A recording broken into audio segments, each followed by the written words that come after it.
அதே போல குரு பகவான் வந்து துலாம் ராசியிலேருந்து திசை நடந்துச்சு அப்படின்னா என்ன பரிகாரமா பண்ணணும் அப்படின்னு கேட்டிங்கன்னா, குரு பகவான் திசை வந்து துலாம் ராசியிலேருந்து நடக்கும் பொழுது துளசி செடி வீட்ல வளர்க்காதீங்க. எந்த ஒரு மாலையும் வந்து வீட்ல இருக்கக்கூடாது. கண்டிப்பாக அப்படி ஒரு வீட்ல ஒரு மாலை ஏதாவது ஒண்ணு வச்சிருந்தீங்க அப்படின்னா, அது ஓடுற தண்ணீல விட்டுடுங்க. தங்க ஆபரணங்களை வந்து பெட்டியில் வைக்காமல் மஞ்சள் நிற துணி இருக்கு இல்லையா? அதில பச்சை கற்பூரம்லாம் வச்சு வைங்க. குழந்தையை வந்து தத்து எடுத்து வந்து வளர்க்கக்கூடாது. பிற்காலத்தில் மன வருத்தங்கள் கண்டிப்பாக உண்டாகும்.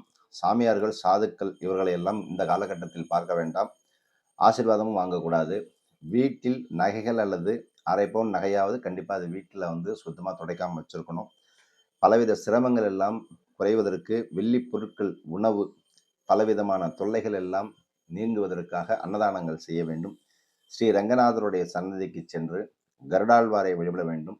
தாயாருக்கு அர்ச்சனை, அபிஷேகம் செய்து வெள்ளிக்கிழமை வழிபடும் பொழுது பலவிதமான பிரச்சனைகள் தீரும்.